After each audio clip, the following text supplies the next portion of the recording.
एक बात हमारी समझ में नहीं आ रही, बैरम खान की सेना जंगल के बीचों बीच पहुंचने से पूर्व ही सतर्क कैसे हो गई? किसने किया उन्हें सतर्क? किसने दिया उन्हें संकेत? गुरुवर, मैंने चिड़ै के झुंड को अचानक उड़ते हुए देखा। जैसे ही चिड़ै का झुंड अप्रत्याशित रूप से उड़ा, वह बैरम खान की फौज बढ़ते बढ़ते सचित होकर रुक गई। रुक जाओ, जाओ। क्या बोल रहे हो चक्रपाणी? ऐसा थोड़ी होता है।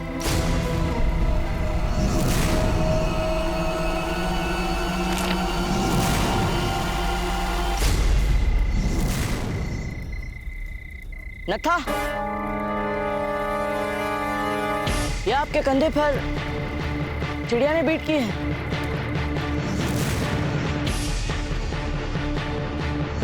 हाँ, किसी चिड़िया ने बीट कर दी होगी। मैं अभी अपने वस्त्र धो लेता हूँ।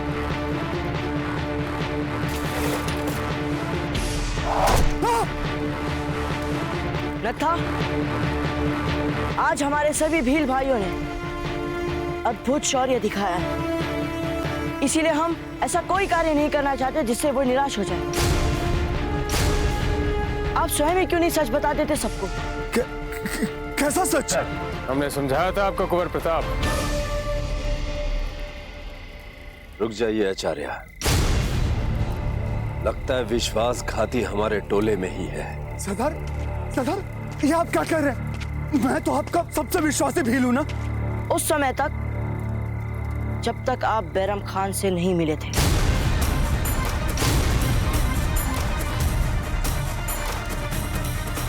बैरम खान ने आपको ढेर सारे स्वर्ण मुद्राओं का प्रलोभन दिया। सरदार, ये झूठ बोल रहे हो सरदार। अच्छा, तो लीजिए, हम सारी घटना आपको क्रम से बताते हैं। आप बैरम खान से मिले थे और जैसे ही आपको पता लगा कि सारे भील राजपूतों का साथ देंगे, तब आप सबसे पहले बैरम खान को यह सूचना देने के लिए वहां से भागे। और जब आपको जंगल की सीमा पर बैरम खान के सैनिकों पर निगरानी रखने का उत्तरदायित्व सौंपा गया, तब भी आप बैरम खान की सेना को आती देख वहीं रुकना चाहते थे। तुम भी चलो ना हमारे साथ, क्या आप करने के लिए कोई काम नहीं बचा? क्यों आप उस समय जंगल के मुहाने पर अकेले रुकना चाहते थे? क्योंकि आपको यह लग रहा था कि आप वहां रुक के बैरम खान को सचेत कर देंगे, किंतु आपका यह अवसर भी हमारे मित्रों ने छीन लिया। और जब आप कुछ नहीं कर पाए, तो आपने चिड़ियों के घोंसलों पर गुलेल चलाकर उन्हें उड़ाकर बैरम खान को संकट संदेश भेजा। अपितु हम पर वो भयंकर विष गिराकर हमें भी मारने का प्रयास किया।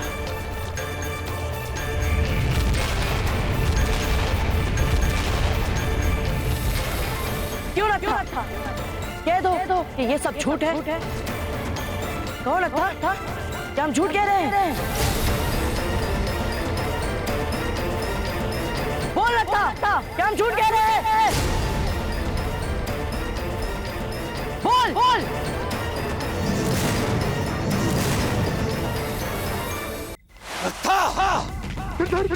सरदार, मुझे क्षमा कर दो सरदार, मुझे क्षमा कर दो। बैरम खान की सोने ने मेरी आंखों को चुंधिया दिया था सरदार, मुझे क्षमा कर दो। मुझसे बहुत बड़ी भूल आ गई सरदार। तो अच्छी तरह जानता न था, हमारे कबीले में विश्वासघात का एक ही दंड है, मृत्युदंड। राष्ट्र विश्वासघात नहीं करता। ये जीत चुके होते हैं, जीत जाते हम ये युद्ध।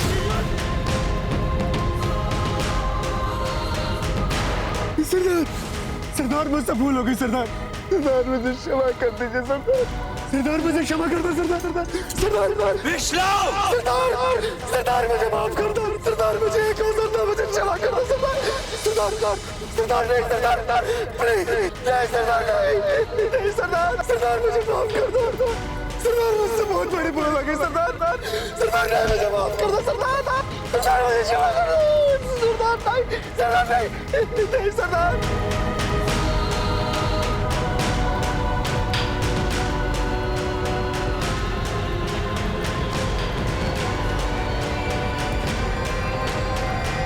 रुक जाइए राणा खेता जी।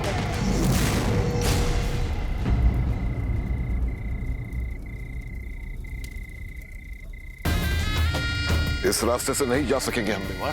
नहीं हुजूर, क्योंकि ये रास्ता बहुत ही टेढ़ा मेढ़ा और मुश्किल भरा है। अगर हम इस रास्ते से गए तो हमें मेवाड़ तक पहुंचने में 2 से 3 महीने लग जाएंगे। हौल वला कुव्वत।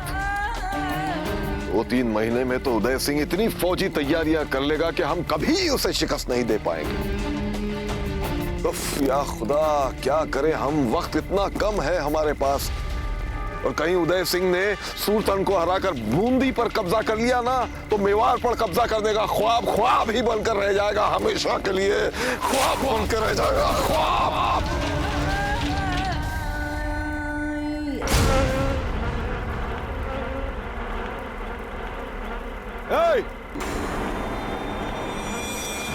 क्या कर रहे हो तुम? हुकुम, मैं आग की सहायता से मधुमक्खियों को हटा रहा हूँ छत्ते से। आग के कारण मधुमक्खियाँ छत्ता छोड़कर भाग जाएगी और फिर मैं मीठा और स्वादिष्ट मधु निकालूंगा।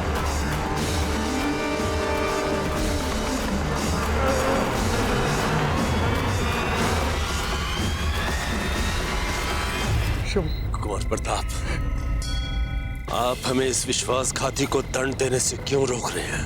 क्षमा कीजिए राणा खेता जी, किंतु हमें लगता है कि नत्था जीवित रहकर हमारे लिए अधिक उपयोगी हो सकता है। ये विश्वासघाती हमारे लिए कैसे उपयोगी हो सकता है कुंवर प्रताप? जिस प्रकार बैरम खान ने नत्था को हमारे विरुद्ध प्रयोग किया, उसी प्रकार हम भी नत्था का प्रयोग बैरम खान के विरुद्ध कर सकते हैं।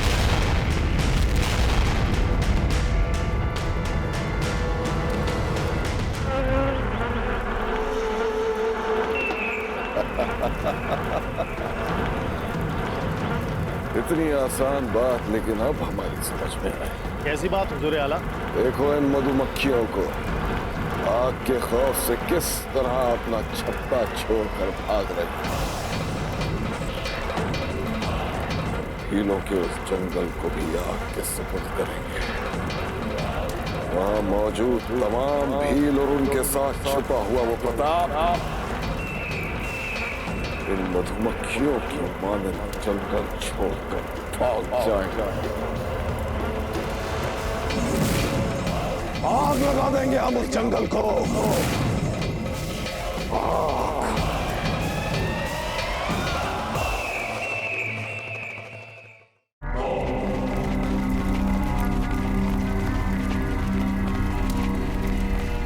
हुकुम, भारी वर्षा के कारण सारा धान यहाँ रखना पड़ा। सारे गांव वाले अपने फसल का धान यहीं रखते हैं हुकुम। इसे छोड़ दीजिए हुकुम, यहाँ से निकला तो ये नष्ट हो जाएगा। ऐसा मत कीजिए हुकुम, मैं आपके सामने हाथ जोड़ता हूँ। ये लो, अब यहाँ पे कोई अनाज नहीं रखेगा।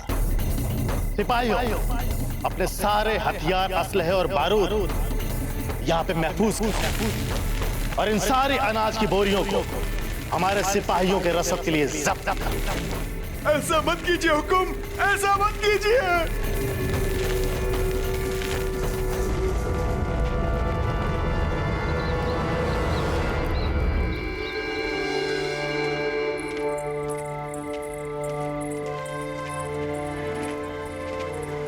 पधारिए महारानी जी। राव मामरख पनवर की तुच्छ हवेली में आपका स्वागत है। ये दासी आपकी सेवा में है। किसी भी वस्तु की आवश्यकता हो तो इन्हें बता दीजिएगा। हमारी बचपन की सखी हंसा कहीं दिखाई नहीं दे रही।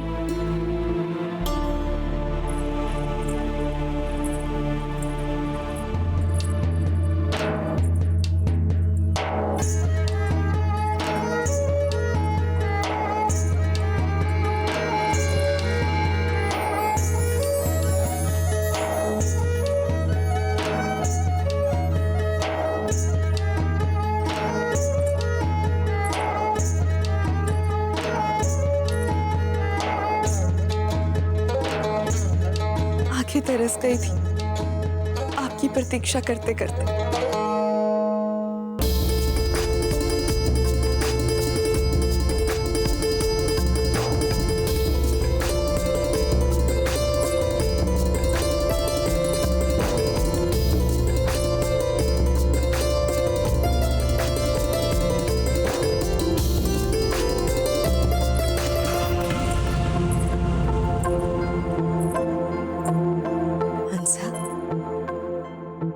ये क्या?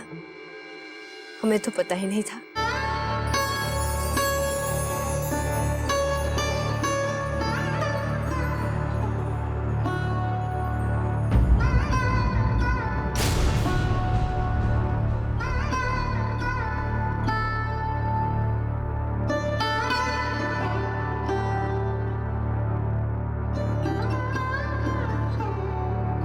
शुभ समाचार है। अरे वाह, बहुत बहुत बधाई हो आपको। आप लोग बातें कीजिए, हमें आज्ञा दें। चलिए भारमल जी। सुनो, जाके हमारे स्नान की व्यवस्था करो। पानी थोड़ा गुनगुना होना चाहिए और उसमें केवड़े का अर्क डालना। हम सादे पानी से स्नान नहीं करते। 2 दासियां हमारी स्नान में सहायता करेंगी और अन्य जाकर हमारे श्रृंगार की व्यवस्था करें। और हाँ, हमारी शैया भी बना देना। स्नान करके थोड़ा श्रृंगार करके हम विश्राम करना चाहते हैं। जाओ, तुरंत जाकर अपना काम करो। अच्छा, हम आपसे बाद में मिलते हैं। ठीक है जीजा?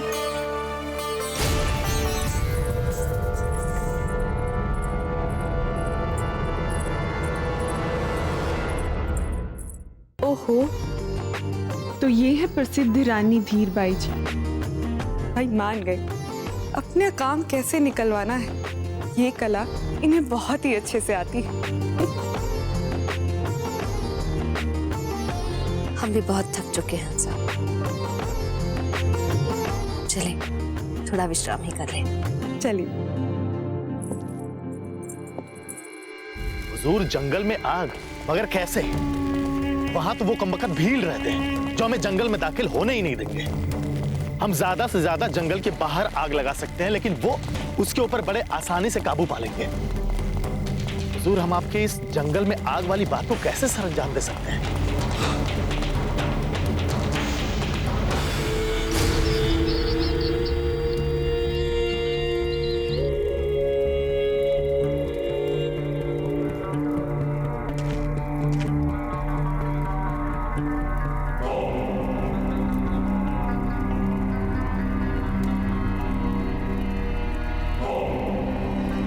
मामूली सा जानवर देख रहे हो ना काले खान, चूहा। ये मदद करेगा हमारी आग फैलाने में। जलाकर राख कर देंगे हम भीलों के जंगल। तुम गांव वालों से जाकर कहो कि अगर उन्हें अपनी मेहनत का अनाज, अपना धान वापस चाहिए तो हर शख्स को हमें कम से कम 1 चूहा तो ला कर देना होगा। समझ गए? ऐसा ही होगा हुजूर। जाओ जाओ।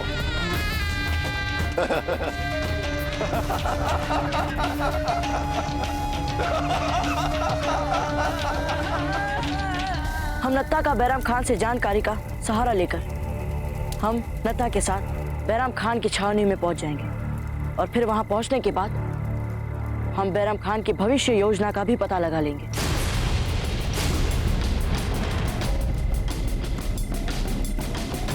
नहीं कुंवर प्रताप, इसमें बहुत बड़ा संकट है। सबसे पहले तो आप इस विश्वासघाती नत्था पर विश्वास कैसे कर सकते हैं? कहीं इसने वहां आपका भेद खोल दिया तो आप पकड़े भी जा सकते हैं। राणा खेता जी, हमारे पास और कोई विकल्प भी तो नहीं। हमें नत्ता पे विश्वास करना ही पड़ेगा, क्योंकि हम जानते हैं बैराम खान इतनी सरलता से अपनी हार स्वीकार कर दिल्ली नहीं लौटने वाला है।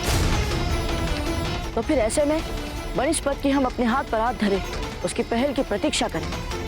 इससे तो अच्छा ये होगा राणा खेता जी कि हम बैरम खान की योजना का पहले ही पता करके उससे एक वक्त आगे रहे। पर हम आपको इतने बड़े संकट उचित कह रहे हैं कुंवर प्रताप।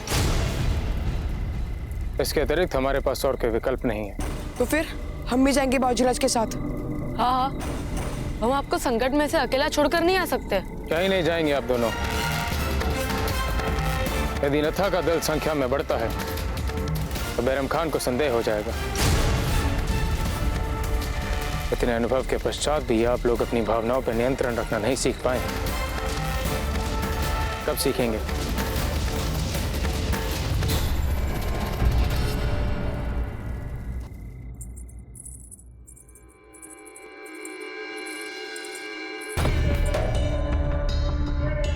जीजा, आप हमें बताने का कष्ट करेंगी कि हमारे विश्राम कक्ष में ये सारे संदूकों को क्यों रखवाया जा रहा है?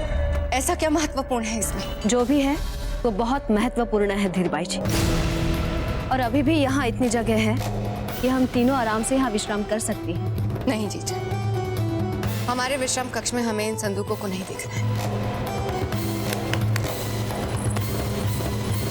इन सारे संदूकों को हमारे कक्ष से ले जाकर जहां जी आए वहां बाहर जाके रख दो। जाओ, ले जाओ। नहीं नहीं, कोई इन्हें हाथ नहीं लगाएगा। तुम जाओ यहाँ से। यदि इसमें इतना महत्वपूर्ण सामान है जीजा, तो हम उसे निकालकर संदूकों को बाहर रख देते हैं। पागल मत बनिए धीरबाई जी, इसमें हमारे मेवाड़ का सारा राजकोष है।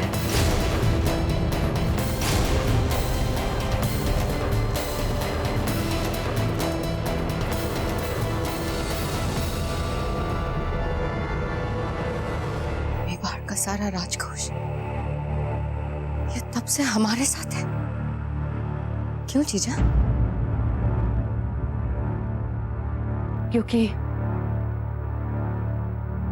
क्योंकि राणा जी यही चाहते थे युद्ध में जाने से पूर्व। हे भगवान, जीजा, राजमहल के कोषागार से सारा कोष बाहर भेजने का अर्थ तो ये हुआ ना कि युद्ध में राणा जी को सबसे बुरे परिणाम का भय था। अब इस बात को आवश्यकता से अधिक खींचने की कोई आवश्यकता नहीं है। महत्वपूर्ण बात यह है कि राणा जी ने हम पर विश्वास किया और अब हम आप दोनों से भी इसी विश्वास की अपेक्षा करते हैं।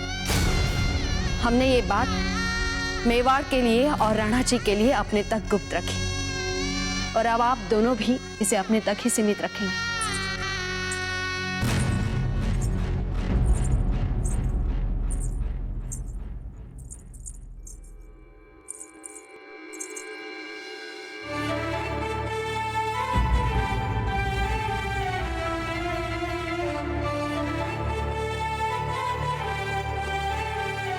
आप दोनों सहेलियां बातें कीजिए, हम तो अब विश्राम करेंगे।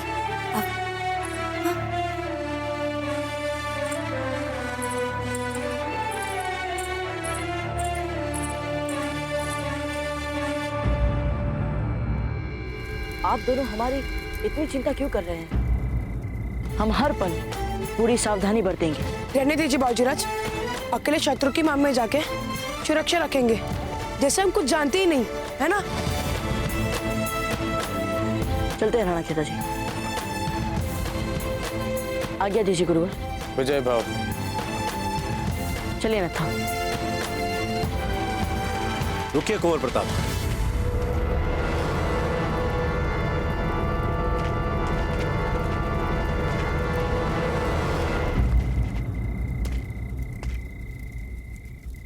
ये लीजिए कुंवर प्रताप।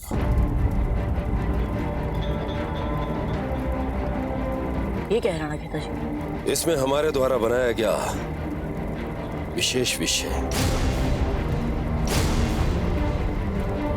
यदि नत्था ने अपना रंग दिखाया तो उसी समय इसके प्राण ले लीजिएगा। लीजिए।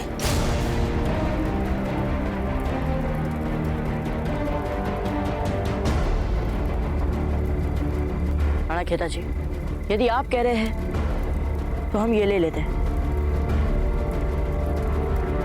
परंतु आशा करते हैं कि नत्था हमें वहां इसका प्रयोग करने का अवसर ही नहीं देगा।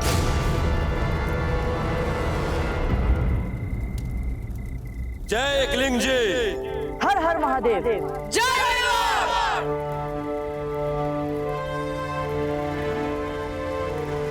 महादेव आपकी रक्षा करें। चलते चलिए। तुम माँ बनने वाली हो और तुमने हमें संदेश तक भेजना उचित नहीं समझा। जिस समय अपने स्वास्थ्य पर सबसे अधिक ध्यान देना चाहिए उस समय हमें बोझ बनने के लिए बुला लिया। जयवंता, यदि मैं तुम्हें संदेशा देती इसका, तब क्या तुम यहाँ आती? तुम तो समझ सकती हो ना कि इन दिनों में सबसे अधिक इच्छा इसी बात की होती है कि कोई अपना आसपास हो। अब तुम ही बताओ कि हमारे लिए तुमसे अधिक निकट कोई और है?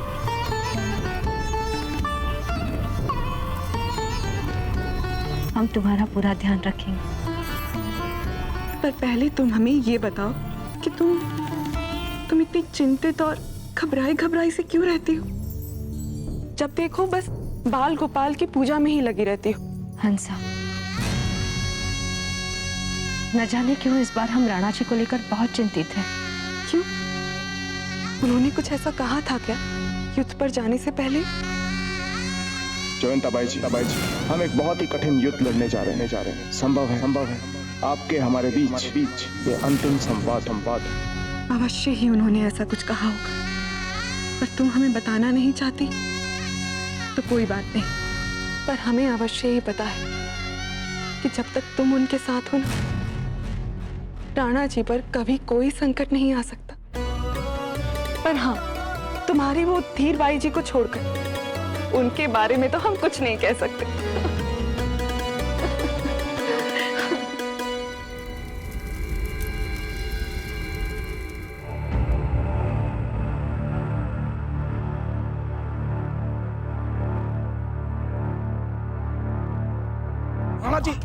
राणा जी, आप शांति से लेटे रहिए। आपके कंधे का घाव अभी हरा है।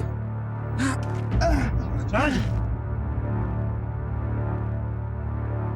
रावत जी, ये कहाँ है हम?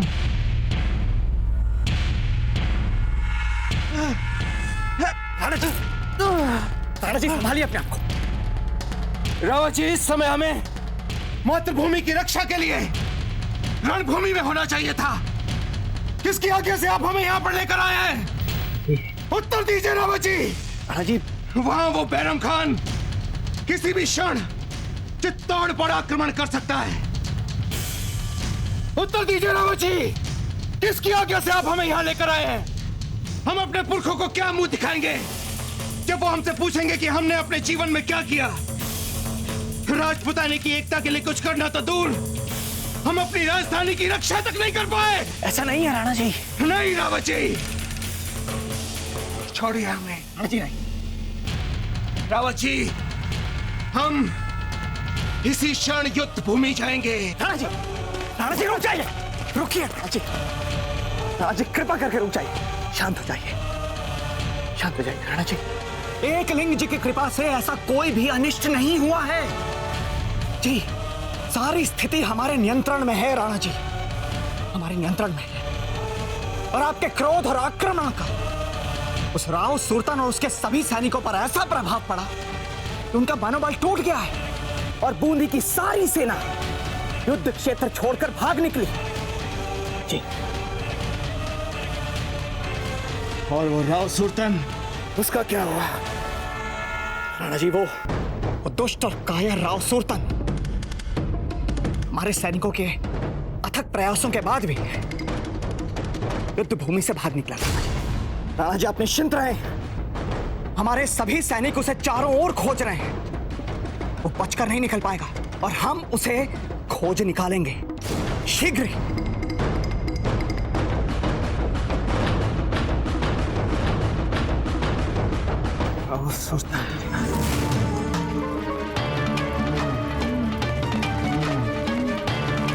दामोदर सिंह, कहाँ जा रहा है? तो जी बाड़ा हो गया क्या तेरा?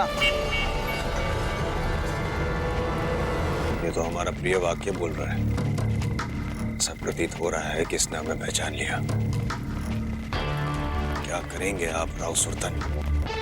पलायन हो जाइए, क्या भाई, तुझसे बात कर रहा हूँ, तुझसे। और ये शीर्षास्त्र क्यों पहन रखा है अब तक? आंखें घुमाकर देख चारों तरफ, युद्ध कब का रुक चुका है। हमें कुछ दिखाने की आवश्यकता नहीं है आपको।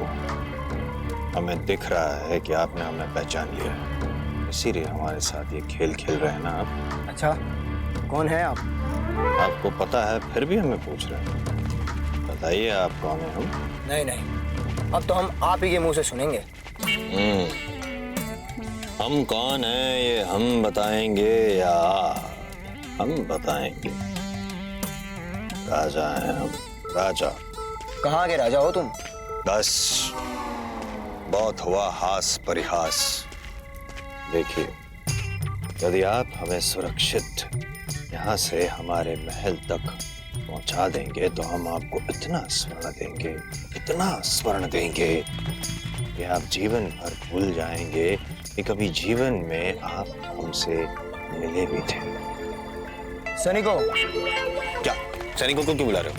पकड़ लो इसे। अरे क्यों? और मेवाड़नाथ के पास लेकर। गलत, देखो आप हमारी बात तो सुनो। आप लोग जीवन की बहुत बड़ी भूल कर रहे हैं।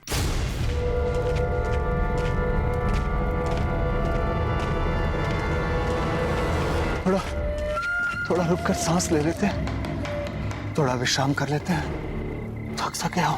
क्षमा कीजिए था, किंतु रुकने और विश्राम करने के लिए हमारे पास समय नहीं है।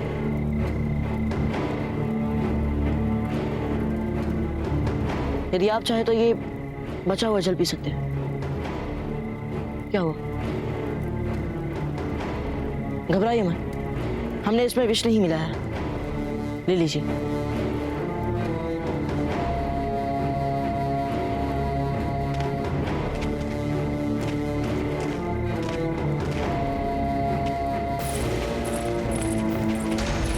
इतना छोटा सा गांव होते हुए भी बड़ी गतिविधियां दिख रही है। ऐसी क्या विशेष बात हो सकती है वहां? रुक जाइए, कहां जा रहे हैं आप? घबराओ मत, मैं भी वही समझने की कोशिश कर रहा हूं जो आप जानना चाहते हो। देख लूं?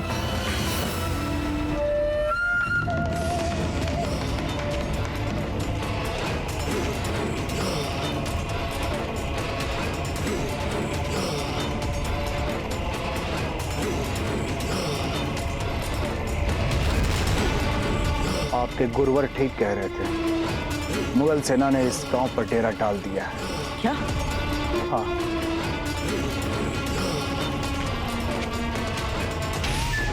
लगता है गांव पर बलात् घेराबंदी कर दी है मुगलों ने। चलो। नहीं, यदि बैराम खान ने मुझे आपके साथ देख लिया तो मुझे जान से मार डालेगा।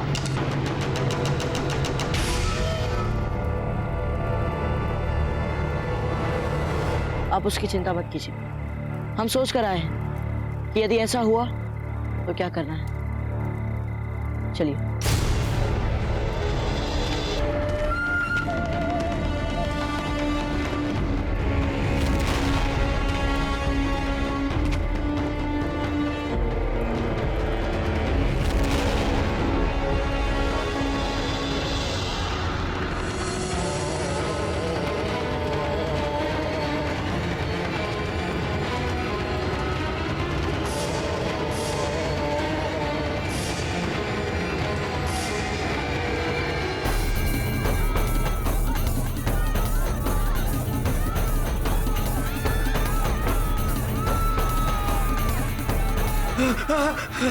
हुजूर, हुजूर, हुजूर। बिरादर, अगर तुम्हें तुम्हारा अनाज वापस चाहिए तो ऐसा ही एक दूसरा चूहा तुम्हें पकड़ कर लाना हो। लाया तो था सरकार, चूहा अभी आपके सामने भाग गया। मेरे बच्चे बहुत भूखे हैं, भगवान के लिए मुझे मेरा अनाज दे दो सरकार। मेरा अनाज मुझे दे दो सरकार, मेरे बच्चे बहुत भूखे हैं। बच्चे भूखे?